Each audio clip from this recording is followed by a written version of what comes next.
అంత ప్రేమ తల్లి చూపించింది కదా, అంత ప్రేమ తండ్రి చూపించాడు కదా. పెద్ద అయిన తర్వాత వాళ్ళ పట్ల ఎలా వ్యవహరిస్తున్నారండి కొంతమంది పేపర్లో చూడండి వస్తున్నాయి. నిన్న పేపర్లో కూడా చూశాను. 2 కొడుకులు 1 కుమార్తె ఉన్నారు. ఆయన చేసేది కూలి పనే.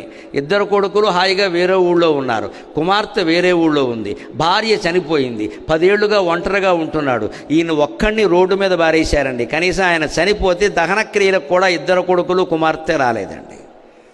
ఈ 3 కోసమైనా వాడి జీవితాన్ని ధారపోసింది. భార్య కూడా చనిపోయింది కదా, ఆ ఒంటరిగా ఉన్న తండ్రిని చూసుకోవాలా వద్దా? రాకపోగా పోలీసులు చూసి తెలుసుకుని 2 కొడుకులకి ఫోన్ చేస్తే మాకు సంబంధం లేదు, మీరు తగలట్టేయండి అని చెప్పారట. వాళ్ళు లేకపోతే వీళ్ళు పుట్టేవాళ్ళ, పెరిగేవాళ్ళ, వీళ్ళకి పెళ్ళిళ్ళు అయ్యేవా, సంసారాలు చేసుకునేవాళ్ళ? ఉన్న తల్లిదండ్రుల పట్ల, పోయిన వాళ్ళ పట్ల వ్యవహరించిన విధానమే ఇది. ఎందుకు వస్తుందో తెలుసా? పిల్లల్ని అనే ముందు పెద్దవాళ్ళ మనం కూడా ఆలోచించాలి. ఇవాళ సంస్కృతిని మీరు వస్తు వినియోగాన్ని గమనించండి. Consumption of the goods. ఇదివరకు కలాలు ఉండేవి మా కాలంలో. ఒకే కలం 6వ తరగతి నుంచి 10వ తరగతి వరకు నేను ఒకటే పెన్ను వాడాను. మహా అయితే 2వ పెన్ను వాడేవాము, అంతకంటే ఇలా. మా నాన్నగారు ఏం చేసేవారంటే పరీక్షకి వెళ్ళినప్పుడు 2వ పెన్ను ఇచ్చేవారు. ఒకవేళ మధ్యలో అది రాయకపోతే ఇది పనిచేస్తుందిరా పట్టుకెళ్ళమని అనేవారు, వాడేవాళ్ళం అంతే. 5 ఏళ్ళు ఒకటే పెన్ను అండి.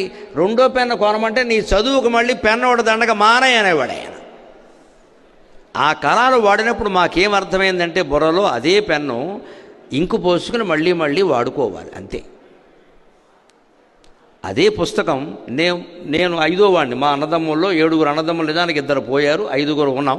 5లో నేను 5వ వాడిని, చివరి వాడిని. మా 4వ అన్నయ్య 3వ అన్నయ్య చదివిన పుస్తకాలే నేను చదువుకున్నా. కొత్త పుస్తకాలు నాకు ఎప్పుడు నా కర్మ అంతే, చివరి వాడిని కదా అందుకని. అన్నయ్య పుస్తకాలు దాని మీద అప్పటికే పెద్ద అన్నయ్య రాశాడు, 3వ అన్నయ్య రాశాడు. ఇప్పుడు నా పేరు కూడా రాసుకోవాలి ఇక్కడ. అలాగే చదువుకున్నాం. కొత్త పుస్తకాలు కొనండి అంటే కొత్తవి ఎందుకురా, ఆ పుస్తకం బాగానే ఉందిగా, అట్టేసుకో, బైండింగ్ చేయించుకో. అదే పుస్తకాన్ని 3 అన్నదమ్ములం చదువుకున్నాం. అదే కళాన్ని జీవితాంతం వాడాం. కాబట్టి మొహమాటం లేకుండా చెబుతున్నా, అదే మనిషితో జీవితాంతం కాపురం చేస్తున్నామమ్మా, అనుమానమేలా. అదే మనిషితో జీవితాంతం కలిసి ఉన్నాం. అదే స్నేహ బంధాలు కొనసాగుతున్నాయి. అదే అనే మా మనస్సులో పట్టేసిన మాట. ఇవాళ విద్యార్థుల దురదృష్టం ఏమిటంటే యూజ్ అండ్ త్రో. వాడుకో తోసేయి. వాడుట తోసివేయుట అలవాటుగా మారెను జీవితాన. కాపాడు కృతజ్ఞతల్ గణము వస్తువులైన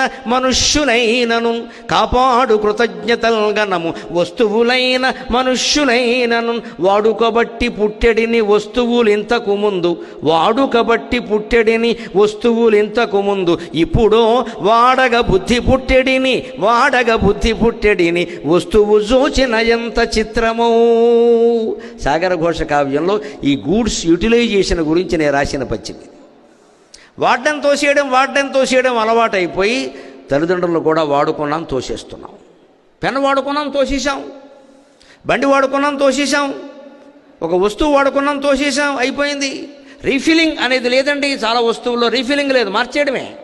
మీరు ఎలక్ట్రానిక్ యంత్రాలు గమనించండి, ఇప్పుడు వస్తున్నవి మైక్రోవేవ్ సహా మార్పేనండి. రిపేర్ లేదండి అక్కడ. ఆ రిపేర్లు మనకు తెలియవండి. ఒకవేళ రిపేర్కి పిలిస్తే అసలు వస్తువు 4,000 అయితే రిపేర్ 6,000 అండి. కొన్న వస్తువులన్నీ అంత పైగా ఎలక్ట్రానిక్స్ అండి, పని చేయవండి, అంటే తోసేయి. ఎన్ని వస్తువులు కొంటాం? పైగా ఈ కొనడం వల్ల మనకి డబ్బు దండగే కాకుండా ఇంజనీరింగ్ విద్యార్థులు మీరు తేలిగ్గా గ్రహించగలరు. ఎలక్ట్రానిక్ చెత్త పర్వతాల్లా పేరుకుంటోంది, బయట పర్వతాల్లా పేరుకుంటోంది. అది ఎంత వినాశకరమో తెలుసా? అమెరికా వాడు చాలా